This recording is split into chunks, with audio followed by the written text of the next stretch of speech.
Hello and welcome. My name is Ian Davis, and today I'll be going over an activity called graded motor imagery, and I'll be using this mirror box here on my left. This is just a 12 by 12 mirror on a box, and this side is open. I can place one hand inside.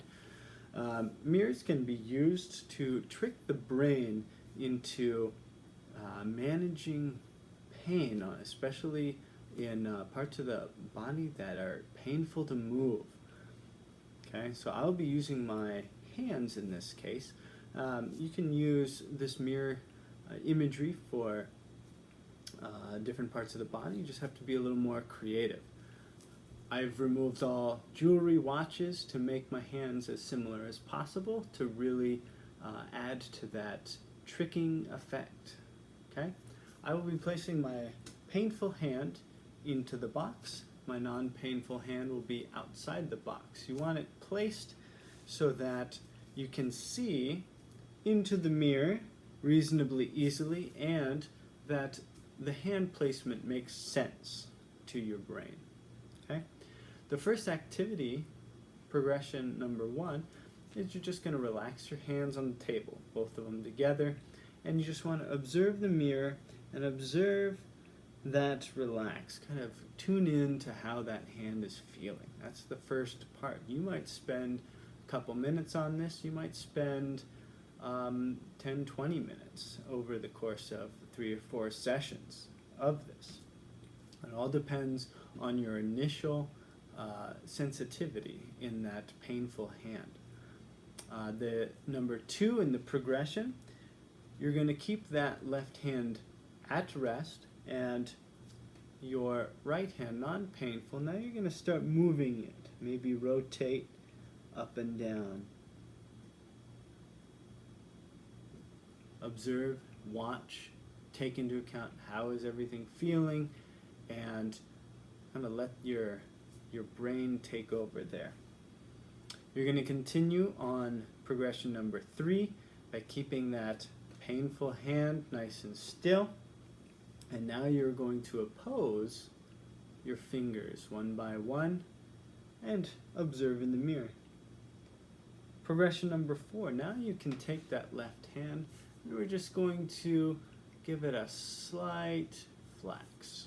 Okay, and we're just going to keep it in there slightly flexed, like you have your hand around a tennis ball or something.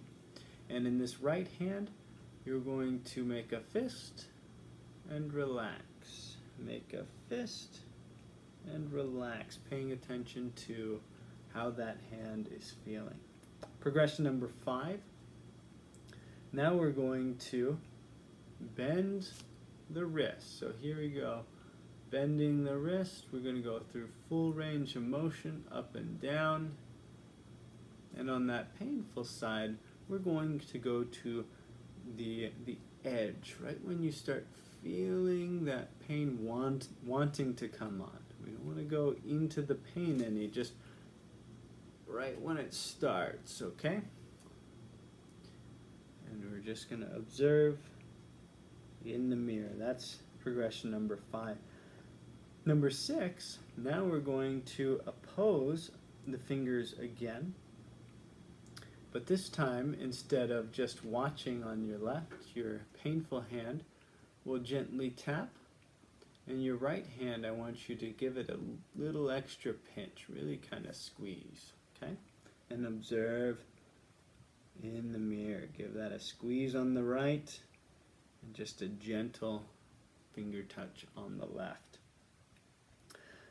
Number 7, we're going to go back to the fist. This time, I want you to go for that fist, kind of that discomfort. We want to get into that discomfort with that painful hand and really make a rock solid fist with that right non-painful side. And then open, and we're going to go together this time. Really squeeze and open, squeeze and open. And again, that left hand is only going through the motion to the light fist. Slight, some discomfort. We shouldn't be getting into a lot of pain. If you do, remember that you stop and you can revert to an easier exercise. Number 8, we get into the rotation again. We're going to do full rotation on both sides. In the mirror, observe.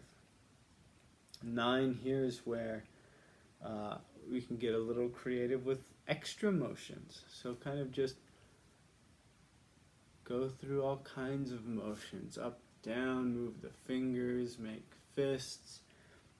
And last one is maybe add in an extra task. I've got a pencil here. I've got a pencil inside the box as well. Maybe I manipulate the pencil around a little bit. Maybe I write.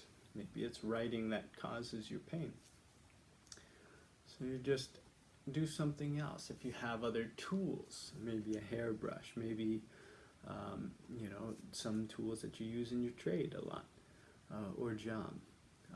Those is what you might use next. This is a little bit of a progression, a 10-step progression that you can use over the next 6 weeks. Feel free to contact me. I'll check in with you every couple weeks. But after the 6 weeks, that hand should be less sensitized because you have tricked it using the mirror. And then we can get into the next step in the progression. Thank you for watching, and good luck with the mirrors.